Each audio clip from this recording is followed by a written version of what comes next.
Arsitektur von Neumann dan arsitektur Harvard. Arsitektur von Neumann dan arsitektur Harvard adalah dua pendekatan yang berbeda dalam mendesain komputer. Dalam presentasi ini, kita akan menjelajahi definisi, konsep dasar, keuntungan, dan keterbatasan dari masing-masing arsitektur tersebut. Definisi dan konsep dasar merupakan model arsitektur komputer yang mengoperasikan program dan data dari memori tunggal yang sama. Perangkat keras dan perangkat lunak dapat saling berinteraksi melalui bus data. Tujuan operasi set instruksi 1. Peningkatan efisiensi. Meningkatkan efisiensi eksekusi instruksi dengan mendefinisikan operasi yang lebih kompleks. 2. Penyederhanaan pemrograman. Memungkinkan pengguna untuk menggunakan instruksi kompleks sebagai satu langkah dalam kode. 3. Peningkatan fleksibilitas. Memberikan kemampuan untuk melakukan operasi yang lebih kompleks dengan komponen instruksi yang tersedia. Jenis-jenis operasi set instruksi ada 3, yaitu aritmatika, logika, dan kondisional. Kesimpulannya, operasi set instruksi adalah bagian penting dari pemrograman dan eksekusi instruksi. Dengan memberikan kemampuan untuk melakukan operasi yang lebih kompleks, operasi set instruksi meningkatkan efisiensi, penyederhanaan pemrograman, dan fleksibilitas. Namun mereka juga memiliki pembatasan dan membutuhkan penyesuaian dengan arsitektur perangkat keras yang digunakan.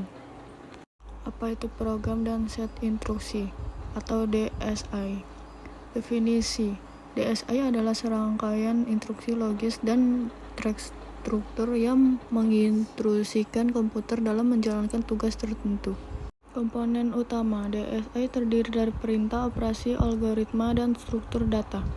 Pemrograman sebagai penulis. DSI dikembangkan oleh pemrograman sebagai panduan bagi komputer untuk melakukan tugas tertentu. Cara membuat sebuah DSI. Analisis kebutuhan. Lakukan analisis mendalam untuk memahami kebutuhan dan persyaratan software yang akan dibangun. Perencanaan desain. Rancanglah desain DSI dengan mempertimbangkan faktor keamanan, kehandalan, dan skalabilitas. Pelaksanaan. Implementasikan DSI menggunakan bahasa pemrograman yang tepat dan ikuti prinsip-prinsip pemrograman yang baik. Ini ada komponen-komponen DSI, contoh implementasi DSI dalam proyek software. Jadi kesimpulannya, DSI merupakan elemen kunci dalam pengembangan software yang efisien dan andal. Sarannya, ajarkan pemrograman baru mengenai pentingnya DSI dan bagaimana membuatnya secara efektif. Berikutnya ada evaluasi komputer dan pengembangan mutakhir teknologi CPU. Pengembangan CPU.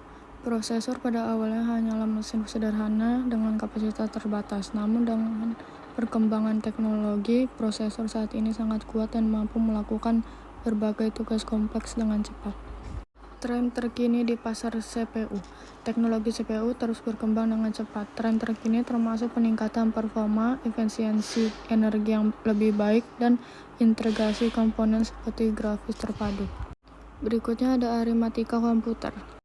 Komponen dasarnya ada ALU, register, dan kabel data sirkuit. Ada representasi bilangan, ada biner, pecahan, dan basis lain.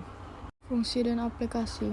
Pertama, pemrosesan data. 2. Pengolahan sinyal. 3. Pertambahan data. Kesimpulan, pentingnya aritmatika komputer. Pengetahuan dasar aritmatika komputer penting bagi siapa saja yang ingin berkarir di dunia teknologi. Manfaat implementasi. Perkembangan aritmatika komputer meningkatkan kecepatan dan efisiensi pemrosesan data dan pengolahan sinyal di seluruh industri. Berikutnya ada sistem bilangan. Pengenalan sistem bilangan. Pertama, desimal. 2. Binar. 3. oktal. 4. heksadesimal. Manfaat sistem bilangan. Pertama, komputasi presisi tinggi. Sistem bilangan heksadesimal memungkinkan komputasi yang akurat dan presisi tinggi. 2. Konversi data. Sistem bilangan digunakan untuk mengkonversikan data dari satu format ke format lainnya. 3. Sistem kriptografi. Sistem bilangan biner dan heksadesimal digunakan dalam kriptografi untuk mengamankan data. Kesimpulannya, sistem bilangan adalah alat penting dalam matematika dan kehidupan sehari-hari. Mengetahui dan memahami sistem bilangan berkontribusi dalam pemahaman yang lebih baik tentang dunia di sekitar kita. Berikutnya ada hubungan aritmatika dan logika. Aritmatika adalah cabang matematika yang mempelajari tentang bilangan dan operasi matematika seperti penjumlahan, pengurangan, perkalian, dan pembagian. Logika adalah cabang matematika yang mempelajari tentang pemikiran dan penalaran yang benar. Apa itu aritmatika? 1. Bilangan. Aritmatika mempelajari tentang jenis-jenis bilangan seperti bilangan bulat, bilangan pecahan, dan bilangan real. 2. Operasi matematika. Aritmatika mempelajari tentang operasi matematika seperti penjumlahan, pengurangan, perkalian, dan pembagian.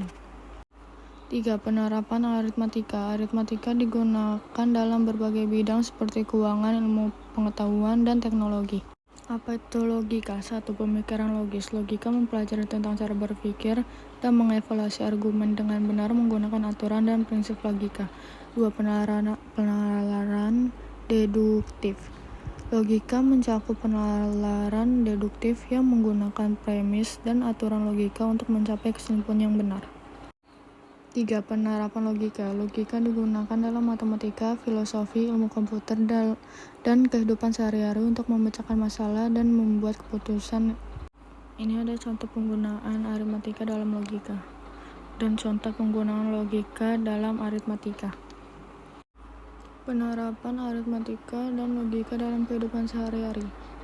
Perencanaan keuangan, pengambilan keputusan, pemecahan masalah. Kesimpulannya, aritmatika dan logika saling terkait dalam matematika dan kehidupan sehari-hari. Aritmatika membantu dalam pemahaman logika dan menganalisis argumen, sedangkan logika digunakan dalam pemahaman dan penerapan aritmatika. Berikutnya sistem bus, menjelajahi kompleksitas sistem bus komputer dan bagaimana ia berperan dalam menghubungkan komponen-komponen penting dalam sebuah sistem komputer. Apa itu sistem bus? Sistem bus adalah jalur komunikasi internal yang menghubungkan berbagai komponen penting dalam sebuah sistem komputer seperti prosesor, memori, dan perangkat input atau output. Ada jenis-jenis sistem bus. Pertama, bus internal, bus eksternal, dan bus komunikasi. Ada peranan sistem bus dalam sebuah komputer. Keuntungan menggunakan sistem bus. Tantangan dalam mengimplementasikan sistem bus. Kesesuaian kecepatan. Menjaga keseimbangan antara kecepatan prosesor dan bus agar dapat ditransfer dengan efisiensi. Kompleksitas desain. Sistem bus yang kompleks memerlukan perencanaan yang cermat untuk memastikan komunikasi yang stabil dan handal. Penyuapan data. Melindungi sistem bus dari serangan yang dapat memanipulasi atau mencuri data yang sedang ditransfer. Kesimpulannya, sistem bus adalah komponen penting dalam sebuah komputer yang memungkinkan komunikasi dan kerjasama antara berbagai komponen utama, dengan desain yang tepat dan pengaturan yang benar.